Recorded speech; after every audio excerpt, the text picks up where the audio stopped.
둘째 주지요. 2020년 두 번째 주일 맞아서 하나님의 말씀, 오늘 읽은 본문 말씀을 가지고 오늘 함께 나눌 제목의 말씀은 하나님을 기쁘시게 할 기회를 놓치지 마십시오 라고 하는 제목입니다. 그일라 지방 거민들, 그들이 자기를 구원해준, 자기를 구해준 다윗을 사울에게 밀고 했지 않습니까? 그 일만 있었더라면 그래도 괜찮았을 텐데, 이번에는 십황무지, 거기에 사는 사람들조차도 다윗이 여기에 머물고 있다라고 하는 사실을 사울에게 알려줍니다. 그 이야기는 다윗을 죽이려고 하는 살해 의도가 분명히 있는 사울에게 그 이야기를 말해준 것은 잡아다 죽이세요, 그런 이야기거든요. 같은 지파 출신이라고 이야기했지 않습니까? 그래가지고 그 밀고를 들은 사울은 군사들을 이끌고 추격해 와가지고 다윗을 애워싸지요. 꼼짝없이 도간에 든 쥐, 그 신세가 되어서 죽을 수밖에 없는 순간, 절치절명의 순간이 왔습니다. 그런데 갑작스럽게 사울에게 보고가 들어왔는데 그게 뭐였느냐 그러면 블레셋이 쳐들어왔다. 그러니 다윗 잡아 죽이는 일보다는 블레셋을 방어하는 일이 훨씬 더 이스라엘 왕으로서 급한 일이었기 때문에 하나님은 그 위기의 순간, 꼼짝없이 다윗이 죽을 수밖에 없는 순간에도 블레셋을 사용하셔서 다윗을 구원하셨던 일을 우리는 지난주의 말씀을 통해서 만나볼 수 있었습니다. 사울이 블레셋 사람들하고 전투를 치렀겠지요. 그리고 다시 다윗 있는 데로 돌아왔습니다. 다윗이 숨어있는 엔게디 굴 거기까지 왔어요. 블레셋과 싸웠으면 이제는 내가 그만 다윗 쫓는 것을 포기해야 되겠다 그랬으면 오죽 좋았겠습니까만, 블레셋과 싸우고 또 정신은 어디에만 있느냐면 다윗을 잡아 죽여야지. 사람이 한번 이 원한이 맺히면 그것 해소될 때까지 끊임없이 자기의 목표 달성을 위해서 그게 좋은 일인지 나쁜 일인지 의미 있는 일인지 의미가 없는 일인지 따져보지도 않고 계속 그 일을 하려고 하는 그런 것을 볼 수 있습니다. 엔게디 굴까지 왔는데 마침 생리적인 욕구가 생겼습니다.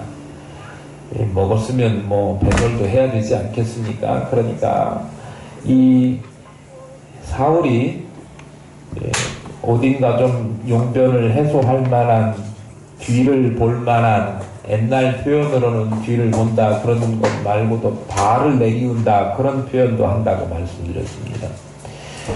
발을 내리운다, 화장실 가고 싶다 그런 얘기예요. 화장실 가고 싶은데 를 찾아서 간 곳이 공교롭게도 다윗이 숨어있는 그 굴이었습니다.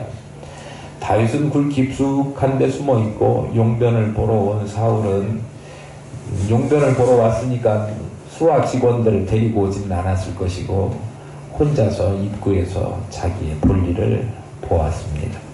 이미 굴 안에 자리 잡고 있었던 그 다윗의 그 사람들은 어두운 곳에서도 오래 있으면 적응이 돼가지고 뭐가 왔다 갔는지, 뭐가 어떤 상황인지 쉽게 분별할 수 있지 않습니까? 그러니까 저기에 들어와서 뭔가 냄새 피우는 작자가 사울이구나, 이 사실을 금방 알아차리게 된 거죠. 그러니까 다윗을 따르는 추종자 신하들이 다윗에게 좋은 기회가 왔습니다. 하나님, 우리 대장 다윗을 죽이려고 개 못살게 구는 사울, 현직 왕이긴 하지만 이미 하나님께서는 다윗 당신을 이스라엘의 다음 왕으로 세우셨지 않습니까? 그러니 이번에 하나님께서 도망갈 기회도 없고 뭐 동반한 군사들도 없이 이 굴에 홀로 사울을 보내주신 것은 우리에게 딱 그 기회를 허락하신 기회입니다. 사울을 죽이십시다. 그렇게 이야기합니다. 그런데 그럼에도 불구하고 이 다윗이 자기 신하들을 만류하고 자기도 죽이지 않고 다만 당신이 굴 속에 들어와 있었는데 그래서 우리가 모두 달려들어서 당신을 죽일 수도 있는 그런 순간이 분명히 있었는데 그렇지 않고 하나님의 기름 부으심 받은 사람을 그렇게 함부로 할 수 없어 옷자락만 베어 당신을 그런 기회가 있음에도 해치지 않았다라고 하는 우리의 참 마음을 표현하려고 합니다. 그래서 옷자락만 뱄어요. 그리고 사울은 굴에서 나가서 자기 옷자락 배에 나간 것도 모르고 자기 길로, 그리고요 다윗은 자기의 머무는 곳에 머물게 되었지요. 오늘 그 다음 내용이 오늘 본문 8절부터 이어집니다. 8절 말씀을 한번 다시 보게 될 텐데요. 그 후에 다윗도 일어나 굴에서 나가 사울의 뒤에서 외쳐 가로되 이르되 내 주 왕이여 하매. 그렇게 8절이 시작하고 있죠. 그러니까 사울이 돌아오는지라 다윗이 땅에 엎드려 절하고 그랬습니다. 처음 8절 시작이 그 후에 라고 시작되어 있는데 그 후에는 언제냐 그러면 사울이 용변을 보고 굴을 나간 후에입니다. 용변을 마친 후에 사울이 굴에서 나간 그 다음에 다윗도 일어나서 굴을 나갔다 그런 말씀입니다. 다윗은 이미 말씀드린 것처럼 자기 신하들에게 사울을 해치지 말라 이렇게 단속을 했지 않습니까? 그리고 사울이 굴에서 나가 이제는 마주치게 되지 않겠다, 서로 맞닥뜨릴 일은 없겠다라고 판단이 되었을 때 그 뒤를 쫓아서 자기도 그 굴을 나갔습니다. 만약에 정면에서 맞닥뜨리게 되었다 그러면 무슨 일이 났어도 무슨 일이 났을 겁니다. 그런데 다윗은 그 무슨 일을 피하기 위해서 정면으로 맞닥뜨리는 상황은 피하려고 사울이 용변을 다 모두 마치고 나갈 때까지 기다렸다가 그가 굴을 빠져나가니까 그 뒤에 나간 거예요.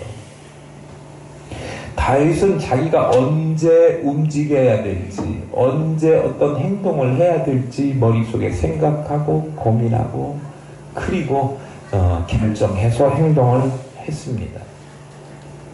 어떤 사람들은 기다려야 될 타이밍인데 기다리지 못해서 행동하는 바람에 실패하기도 하고요. 어떤 사람은 반대로 행동해야 될 타이밍인데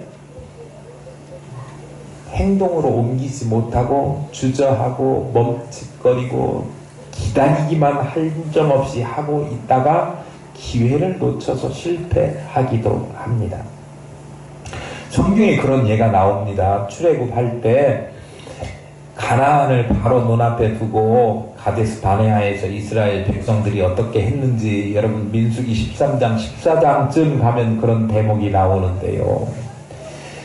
이스라엘 땅으로 들어가도 좋다라고 하는 하나님의 허락하심을 받아가지고 들어가기 전에 그 땅이 어떤지 정탐꾼들이 정탐하게 하지 않습니까? 그럴 때 10명의 정탐꾼들이 한 말, 부정적인 말, 그 말을 듣고 그 말만 듣고 거기에 올라가라고 하는 하나님께서 허락하신 가나안 땅에 들어가기를 주저했던 이스라엘 백성들. 그러니까 여호수아와 갈렙은 너무나 그 상황이 안타깝고 지금 가야 되는데 왜 여기서 머뭇거리느냐고 자기의 옷을 찢어가면서 이스라엘 백성들을 설득하고 호소했지만 그들이 듣지 않았어요. 그러니까 하나님이 그 타이밍을 놓쳐버리고 가야 될 때를 놓쳐버린 그들에게 분리 페널티를 주지 않습니까? 그들은 그때 어떻게까지 했느냐 그러면 다른 사람을 지도자로 뽑아 차라리 애국으로 돌아가자 그렇게까지 이야기했던 사람이에요. 어떻게 해야 되는데요? 지금 가나안 땅에 가야 되는데 가라 그럴 때 가지 않고 주저앉아 있자 아니면 다시 퇴보하자 그렇게 이야기하는 사람들이었습니다. 하나님이 매우 진노하셨습니다. 그래서 그들로 하여금 가나안 땅에 들어가지 못하도록 하나님이 철저하게 막으셨습니다.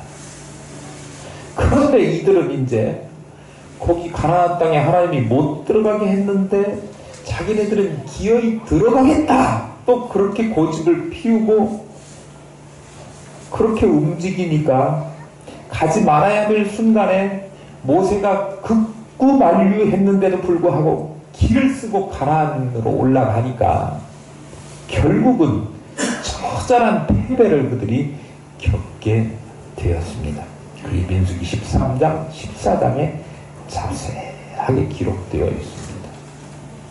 행동해야 될 때, 하지 말아야 될 때 분별하지 못하고 자의적으로 행하게 되면 우리 인생은 반드시 실패로 끝나게 되어 있다. 우리 어떻게 해야 됩니까? 우리 무조건 움직이는 사람들 아니지요? 무조건 움직여서는 안 됩니다. 그렇다고 해서 한없이 움직이지 않고 가만히 앉아 있어서도 안 됩니다. 하나님께서 일하시고 명령하시는 때에는 아무리 우리 생각으로 그거 불가능해, 그거 될 일이 아니야, 때가 아닌 것 같아, 그래도 하나님이 하라 하시면 해야 되고요. 반대로 우리 눈으로 볼 때 지금 저거 하기만 하면 다 이룰 수 있고 손에 넣을 수 있고 얻을 수 있고 이길 수 있고 그런 상황, 적기인 것처럼 판단이 된다고 하더라도 하나님이 지금은 아니야, 지금은 멈출 때야, 인내할 때야, 참을 때야 라고 말씀하시면 우리는 그 자리에 서서 움직이지 말고 침묵해야 합니다. 물론 하나님의 때를 참 분별한다고 하는 일은 참 어려운 일입니다. 그러나 우리가 하나님의 말씀을 상고하고 기도하다 보면 그 때를 분별할 수 있는 능력이 생깁니다. 무엇이든지 하나님 중심으로 생각을 하다 보면 하나님이시라면 이 타이밍에 우리가 해야 될 일을 감동하시고 깨닫게 하시고 움직이게 하시는 그런 은혜를 경험할 수 있습니다. 그러니 우리가 하나님의 뜻을 분명히 명확하게 알고 싶다면 하나님의 마음이 어떤지, 하나님의 생각이 어떤지, 하나님의 뜻이 어떤지 우리가 열심히 그걸 분별해야 되는데 그 가장 실수하지 않는 좋은 방법은 말씀을 통하는 일입니다. 말씀을 부지런히 읽으시고 말씀을 열심히 들으시고 묵상하시고 기도하시면, 그리고 말씀 중심으로 하나님 중심으로 생각하고 모든 일을 바라보면, 그러면 하나님께서는 우리에게 행할 길을 가르쳐 주십니다. 제가 묵상하고 기도하면서 깨달은 것은 2020년 오늘 둘째 주일을 맞았는데 현재는 하늘 기쁨 교회가 열심히 전도를 시작해야 될 때라고 하는 사실입니다. 계속 침묵하고 주저앉고 가만히 있는 것이 우리의 타이밍이 아니고 지금은 일어나서 주의 일을 감당하고 주의 말씀을 선포하고 구원을 받는 백성들을 이 하나님의 전에 채우는 일이 우리가 해야 될 전도의 때 2020년이라고 하는 사실입니다. 새는 달구어졌을 때 쳐야 한다. 적기가 있다. 그런 말씀입니다. 아마 우리 교회가 기초해서 이만큼 성장했는데 계속 여기에만 안주하고 있다 보면 아마 30년이 지나도 제가 어떤 목사님들 이야기 들으니까 개척하고 10년 지났는데 처음에는 20명 시작했는데 10년 지난 후에는 10명 됐다 이렇게 이야기하시는 목사님도 계시더라고요. 그만큼 요즘 개척이 어렵다 그렇게 이야기하시는 목사님들 이야기의 볼멘 소리예요. 그런데 하나님께서 우리에게 지금 담임 목사님 저를 통해서 주시는 말씀은 일어나 전도하고 나가서 선포하고 움직일 때라 라고 저에게 말씀하시는 걸 들어요. 그러니 우리 모두가 하나님의 때임을 믿고 거기에 힘을 모으고 같이 협력하여 우리 집사님 오늘 기도해 주셨는데 제가 눈물나게 감동받았어요. 입술 표현은 참 우리 집사님이 이렇게 막 이 미사여구를 막 동원해서 하시진 않아도 한 주간 동안 그 말씀 같이 기도할 일을 위하여 적으시고 준비하신 것이 내가 느껴져 가지고 너무 감동을 받았어요. 그런데 어떤 대목이 특히 그러냐 그러면 하나 한마음 한뜻 되어서 우리 교회를 통해서 하나님께서 하시고자 하는 일을 같이 해나가는 교회 되게 해달라고 한 간구의 내용이 그렇게 감동스럽고 또 거기에 이어서 우리 장로님이 또 올해부터는 우리 교회 건축을 위해서 막 하고 싶은 열망을 말씀하셨는데 오늘 그 헌금 얼마가 들었는지는 몰라요. 그 속에 액수가 큰지 작은지도 모르고 그런데 그 마음이 너무 감동스러워서 그런데 지금은 우리가 전도하는 일을 시작하고 또 하나님의 기쁨 되는 일을 위하여 움직이고 발벗고 나갈 때라고 하는 사실인데요. 이때 우리가 할 수 있을 때 움직여서 하시지 않으면 나중에는 하고 싶어도 하지 못할 때가 속히 올지도 모르기에 하나님께서 나의 일생일대에 주신 좋은 기회, 하나님을 기쁘시게 할 기회라고 하는 사실을 다시 한번 여러분 가슴속에 새기시고 이번 기회에 평생 두고 여태까지 소원했지만 못했지만 하나님이 나에게 힘 주시고 능력 주시고 내가 열심으로 믿음으로 나가면 하나님이 나에게 구원받을 사람도 붙여주시고 교회 나올 사람도 붙여주시고 구원받을 사람들 우리 가정에 남아있다면 그 사람들도 하나님 믿게 하실 줄로 믿습니다. 그렇게 나가면 하나님께서 우리 교회를 통하여 하나님 나라를 확장시켜 나가는 일을 정말 기뻐하시면서 감당해 주실 줄로 믿습니다. 지금 일할 때라고 하는 사실을 분명히 기억하실 수 있기를 바랍니다. 다음에 계속되는 숫자 The following number 41 미션 41입니다. 우리 송구영신 예배 때 제가 말씀드렸는데 올 한 해에 하나님께서 이 주신 기회를 놓치지 않고 정말 열심히 감당해서 그 이상 달성해서 정말 하나님이 덩실덩실 춤추시는 거 하나님 어떤 게 춤추시는가 여러분 보고 싶지 않으십니까? 하나님 기쁘시게 하는 일에 적극적으로 동참하시는 저와 여러분 되실 수 있기를 소망합니다. 그리고 이제 사울이 나가고 그 뒤를 쫓아나간 다윗이 사울을 뒤에서 불러 세웁니다. 그리고 사울이 뒤를 돌아보니까 다윗이 사울에게 절을 넙죽합니다. 그리고 나서 자기의 이야기를 하지요. 자신이 사울 왕을 죽이려고 했다고 하면 그거는 말도 안 되는 터무니없는 근거 없는 소리입니다. 사실 굴에서 사울이 뒤를 볼 때 얼마든지 나는 사울 왕 당신을 해칠 수 있었지만 그런 기회가 있었음에도 불구하고 죽이지 않았고 겉옷 자랑만 되었을 뿐입니다. 그 증거로 내가 이 옷자락을 가지고 있는데 보십시오. 결코 왕을 죽이지 않을 겁니다.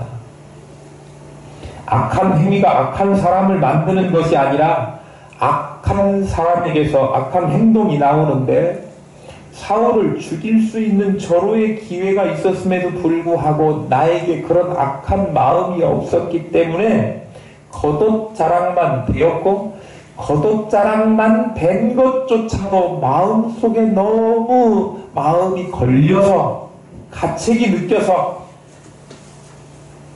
이리 안절부절하고 있는데, 그것만 보시더라도 다윗, 나에게는 당신 사울을 죽일 마음이 전혀 없었습니다.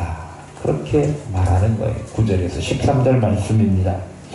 다윗이 사울에게 이르되 보소서, 다윗이 왕을 해하려 한다 하는 사람들의 말은 왕은 어찌하여 들으시나이까?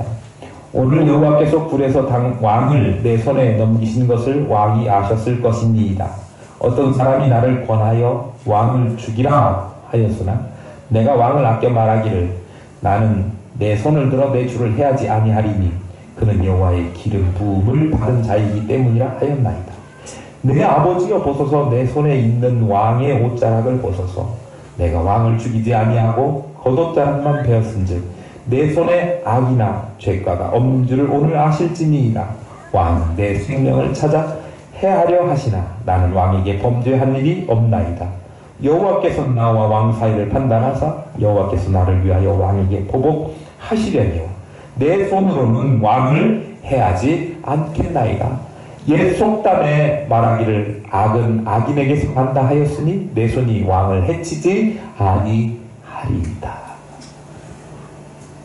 그리고 계속해서 다윗은 사울에게 자신은 사울과 비교도 되지 않을 만큼 아주 작은 존재, 힘이 없는 존재인데 자기처럼 작은 존재를 죽이려고 사울 왕이 너무 애를 쓰십니다. 그러니 이제는 하나님께서 나의 사정을 살피시고 내 억울함을 풀어주시고 사울의 손에서 건져주십시오 라고 하는 기원을 합니다. 14절 15절 이스라엘 왕이 누구를 따라 나왔으며 누구의 뒤를 쫓나이까? 죽은 개나 벼룩을 쫓음이니이다. 그런즉 여호와께서 재판장이 되어 나와 왕 사이를 심판하사 나의 사정을 살펴 억울함을 풀어주시고 나를 왕의 손에서 건져주시기를 원하나이다 하니라. 사울이 그 이야기를 가만 다 듣고 그의 마음을 판단해 보니까 정말 다윗이 자기를 죽일 마음이 없었구나. 죽일 마음이 있었다면 그 자리에서 날 죽였겠지라고 하는 마음이 들어서 사울의 그 마음 씀씀이가 너무 감동스러웠습니다. 자기가 한때는 죽이려고 했던 다윗이지만 그 다윗의 입에서 말하는 그의 심정을 듣고 너무 감동을 받아서 사울 자신은 다윗을 찾아서 죽이려고 했지만 다윗은 쉽게 죽일 수 있는 상황임에도 죽이지 않는 것, 그 이야기를 다윗의 말 입술을 통해서 듣고는 다윗을 뭐라고 부르냐 그러면 내 아들이라고 불러요. 사울이 다윗을 내 아들, 사위기는 사위죠. 그러나 내 아들이라고 부르기는 지금 현재 상황에서는 어울리는 표현은 아닌데 갑작스럽게 다윗의 말에 감동을 받아가지고 사울이 그렇게 마음이 확 한순간에 일순간에 녹아져 내려버려요. 그래가지고 내 아들 이렇게 부릅니다. 그리고 다윗에게 축복을 해줍니다. 다윗이 이제 왕이 될 것이다. 그리고 다윗이 앞으로 다스리게 되는 이스라엘은 아주 견고한 나라가 될 것이다. 그렇게 축복을 해줍니다. 물론 이런 감정은 매우 일시적인 현상이에요. 감정에 치우쳐서 하게 되는 이후에 26장에 가면 다시 사울의 마음이 바뀌어요. 그래가지고 또 다윗 죽이려고 쫓아다닙니다.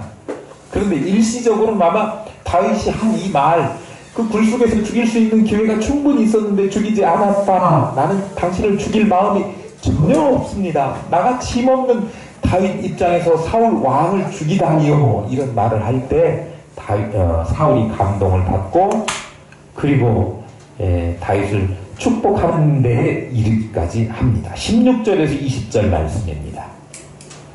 다윗이 사울에게 이같이 말하기를 마치며 사울이 이르되 내 아들 다윗아, 내 아들 다윗아, 이것이 내 목소리냐 하고 소리를 높이 울며 다윗에게 이르되 나는 너를 학대하되 넌 나를 선대하니 넌 나보다 의롭도다.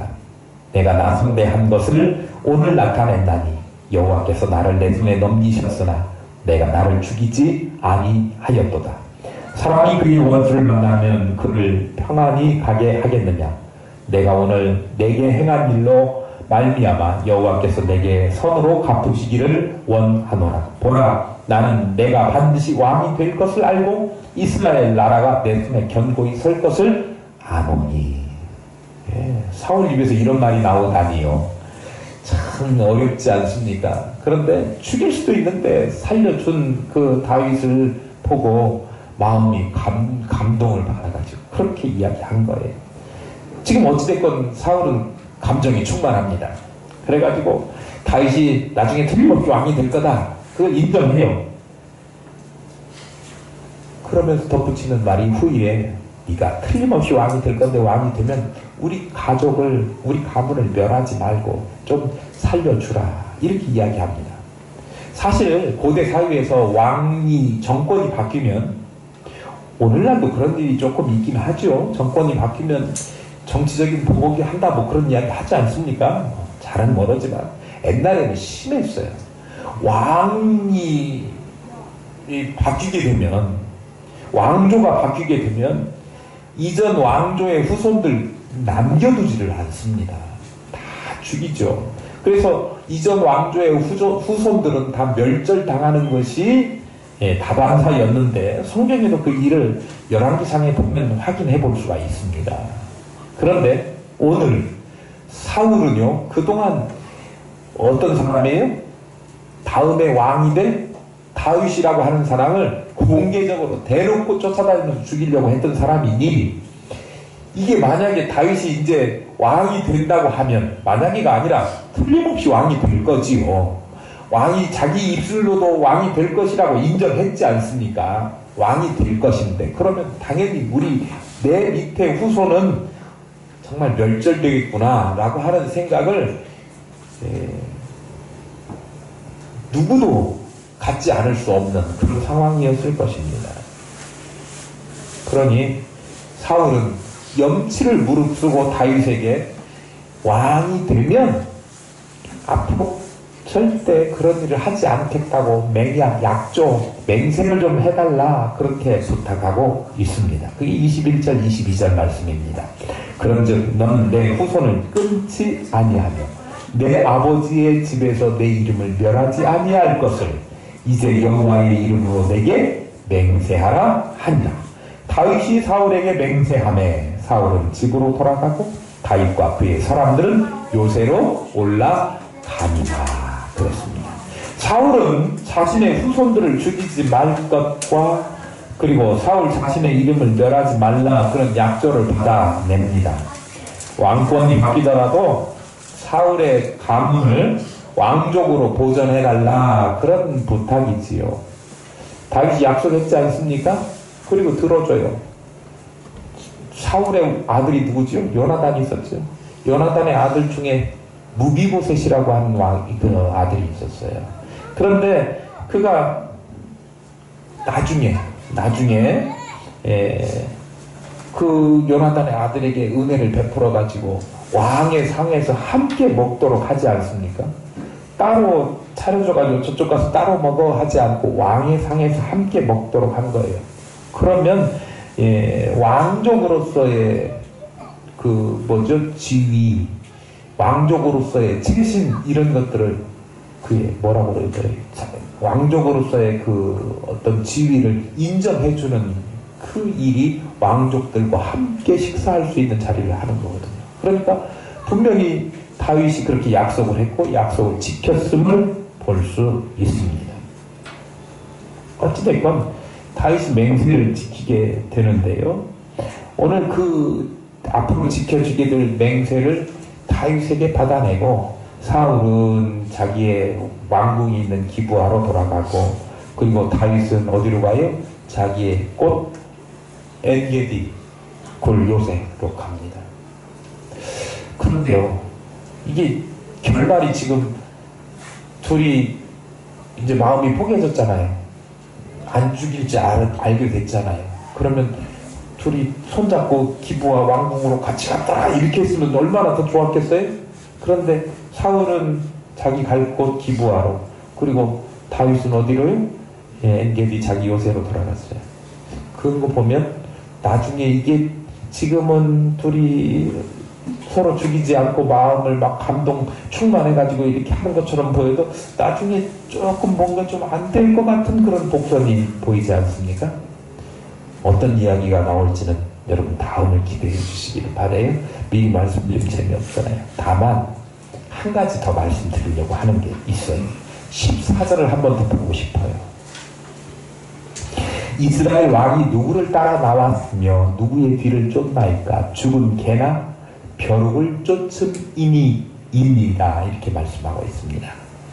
이스라엘 왕, 누구를 이야기하는 말이냐 그러면 사울을 이야기하는 말이에요. 사울의 신분을 직접적으로 지금 일컫는 말이 이스라엘의 왕입니다. 그 뒤에 죽은 개 또는 벼룩, 여기에 비유되어지는 말은 누구를 가리키는 말이냐 그러면 다윗을 가리키는 말이에요. 그러면 14절 뜻이 뭔가요?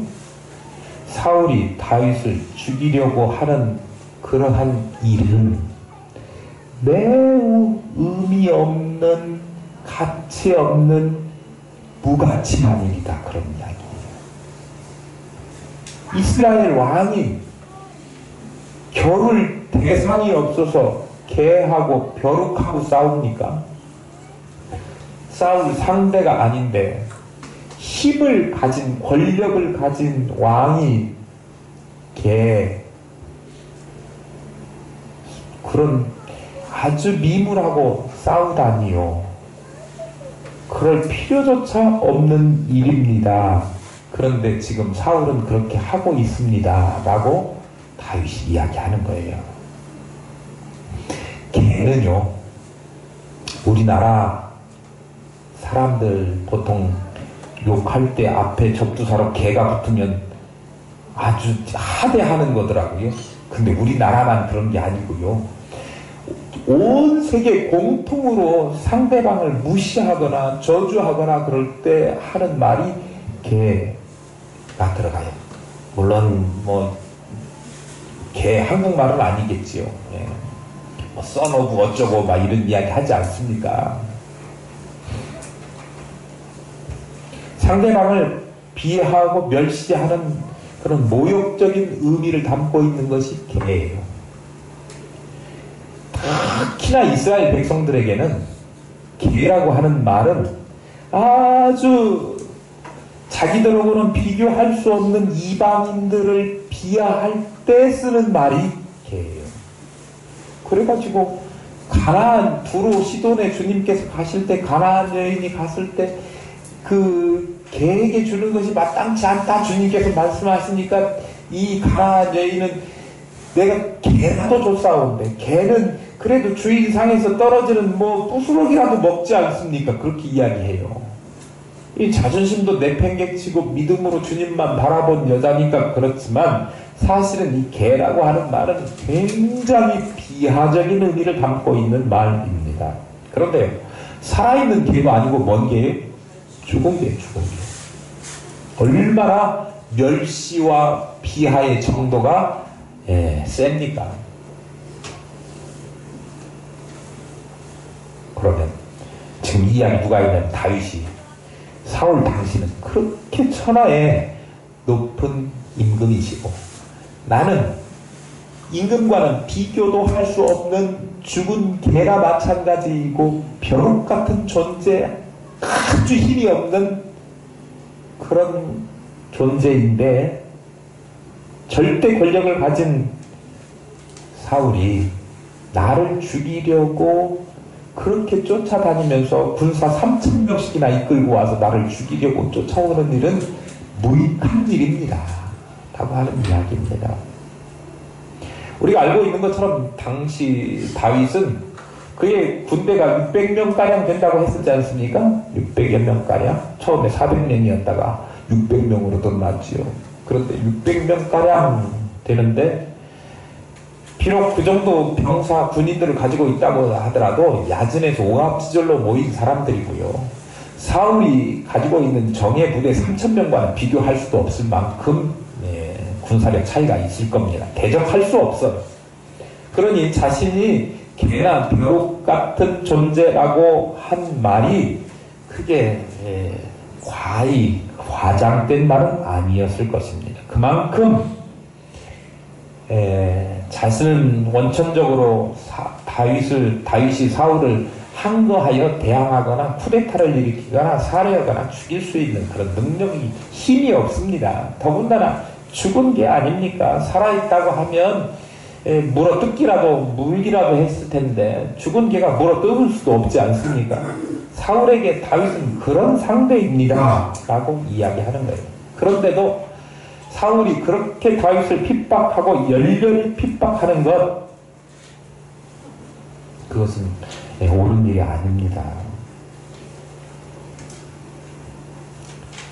사울이 다윗 죽이려고 자신의 병력 3,000명을 동원하고 여기저기 쫓아다니면서 다윗이 숨어 있을 만한 곳이라면 쫓아가고 매복하고 죽이려고 틈만 있으면 그렇게 하는 것은 어쩌면 힘없는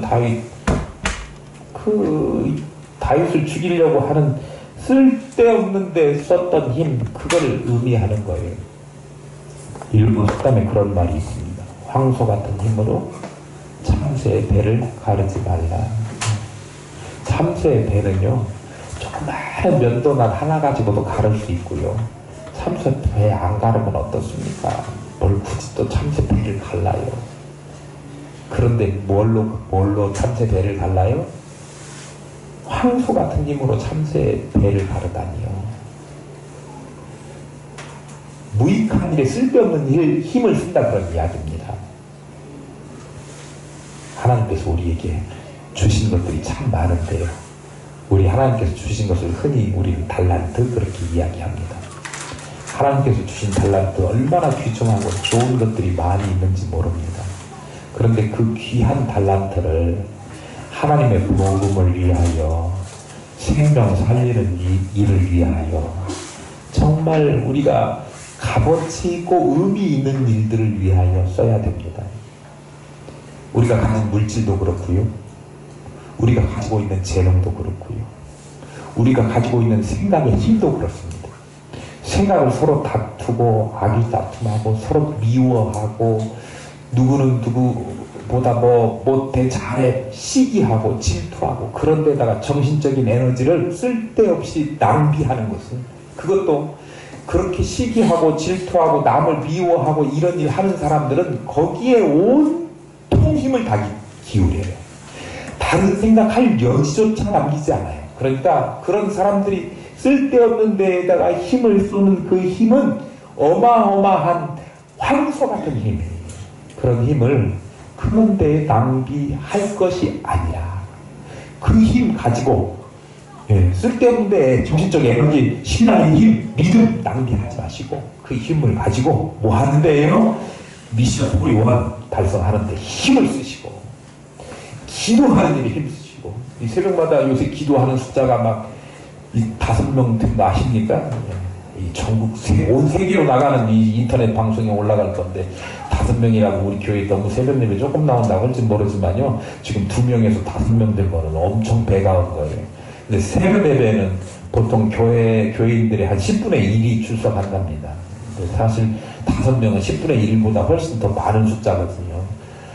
근데 저는 미리 감사한 게 뭐냐면, 앞으로 올해 목표가 미션 포리원인데 그거 미리 달성케 하셔서 새벽에 먼저 채워주시고, 또 이제 주일 낮에도 채워주시고, 우리 더하게 하시고, 믿음의 분량 감당하게 하시고, 우리에게 모아진 달란트와 힘과 재능을 다른데 헛간데 낭비하지 않게 하시고, 하나님 주의 일, 구원하는 일, 선교하는 일, 믿음으로 뭔가 서로를 돌보고 세워주는 용기를 북돋워주는 일에 우리가 사용해서 하나님 기쁨 되는 일을, 하나님께서 우리에게 주신 기회를 놓치지 않고 하나님 기쁨 되는 일을 잘 감당하시는 저와 여러분 될 수 있기를 소망합니다.